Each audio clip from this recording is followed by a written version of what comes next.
বাংলার বাড়ি গ্রামীণ প্রকল্পে খুব শীঘ্রই উপভোক্তাদের ব্যাঙ্ক অ্যাকাউন্টে টাকা পাঠানো হবে। অর্থাৎ পিডব্লিউএল লিস্টে থাকা যে ১৬ লক্ষ উপভোক্তা প্রথম কিস্তির ৬০,০০০ টাকার জন্য অপেক্ষা করছিলেন, সেই দ্বিতীয় ধাপে প্রথম কিস্তির ৬০,০০০ টাকা ১৬ লক্ষ পিডব্লিউএল উপভোক্তার জন্য শীঘ্রই পাঠাতে চলেছে রাজ্য সরকার।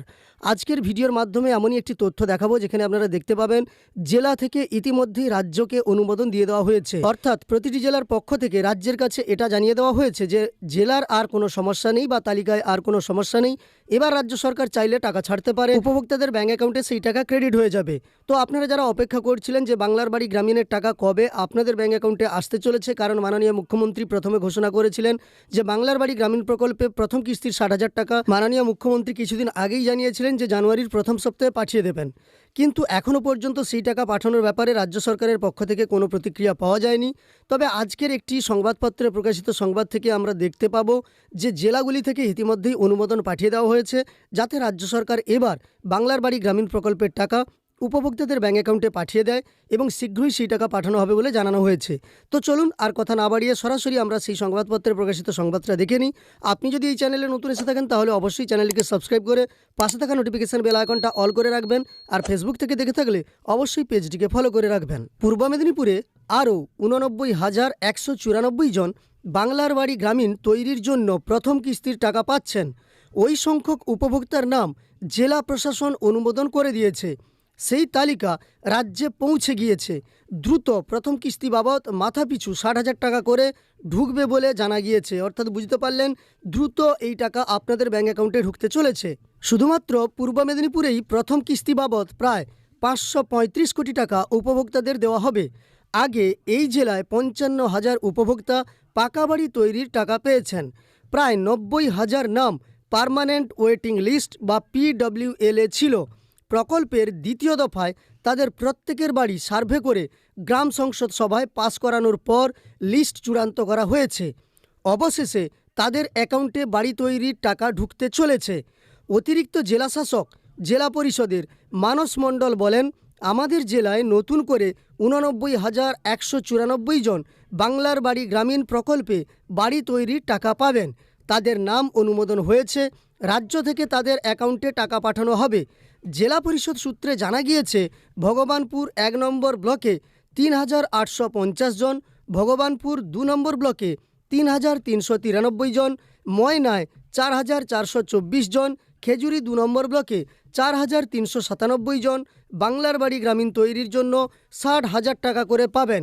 এছাড়া তমলুক ব্লকে ২,৬৮৫ জন, শহীদ মাতঙ্গিনী ব্লকে ১,৭১৪ জন, পটাশপুর ১ নম্বর ব্লকে সর্বাধিক ১০,০৯৭ জন, পটাশপুর ২ নম্বর ব্লকে ৫,২৫১ জন, এগরা ১ নম্বর ব্লকে ৬,৯৮৭ জন, পাঁশকুড়ায় ৫,৪৮২ জন এবং কোলাঘাটে আরও ৩,৪৩৩ জন বাড়ি তৈরির টাকা পেতে চলেছেন। এইখানে প্রত্যেকটা ব্লক ভিত্তিক লিস্ট দিয়ে দেওয়া হয়েছে পূর্ব মেদিনীপুর জেলার। আপনি যদি পূর্ব মেদিনীপুর জেলা থেকে দেখে থাকেন তাহলে আপনার ব্লক অবশ্যই উল্লেখ করবেন। এই জেলায় ২৫টি ব্লকে পাকা বাড়ি পাওয়ার জন্য মোট ১,৭৭,৯০৩ জনের বাড়ি সার্ভে হয়েছিল। ২০২৪ সালের ২৭শে নভেম্বর বৈধ উপভোক্তা হিসেবে মোট ১,৪১,০৭১ জনের নাম প্রকাশিত হয়। প্রায় ৩৭,০০০ জনের নাম বাদ পড়ে। ২০২৪ সালের ডিসেম্বর মাসে এই জেলায় ৫৫,০০০ উপভোক্তাকে বাড়ি তৈরির টাকা দেওয়ার কাজ শুরু করে রাজ্য। তাদের দ্বিতীয় কিস্তির ৫০,০০০ টাকাও দেওয়া হয়, তবে এক্ষেত্রে ৫০,০০০ নয় ৬০,০০০ টাকা হবে। ওইসব উপভোক্তার বাড়ি তৈরির কাজ শেষ। এখন দ্বিতীয় ধাপে আরও টাকা দেওয়া হবে। তবে সার্ভে চলাকালীন অনেকে বাদ যাওয়ায় সরাসরি মুখ্যমন্ত্রীর নম্বরে ফোন করেছিলেন। যেমন পাঁশকুড়া ব্লকের রাধাবল্লভ চক গ্রাম পঞ্চায়েতের প্রাক্তন প্রধান তথা ১২ বছরের প্রাক্তন অঞ্চল তৃণমূল সভাপতি সুনীল গুচ্ছাইত এখনও টিনের ছাউনি দেওয়া মাটির বাড়িতে বসবাস করেন।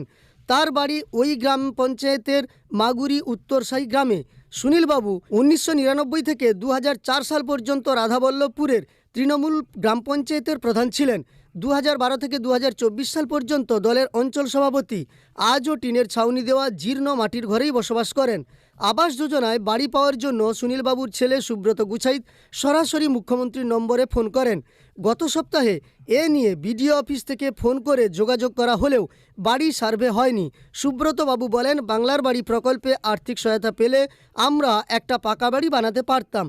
মানে এটা বলেছে যে যারা সরাসরি মুখ্যমন্ত্রীদের ফোন করে আবেদন করেছিলেন তাদের যে ফোন এসেছে, যে সম্পর্কে আপনাদের আগেই আমি ভিডিও দিয়েছি, সেই সম্পর্কে এখানে জানানো হয়েছে।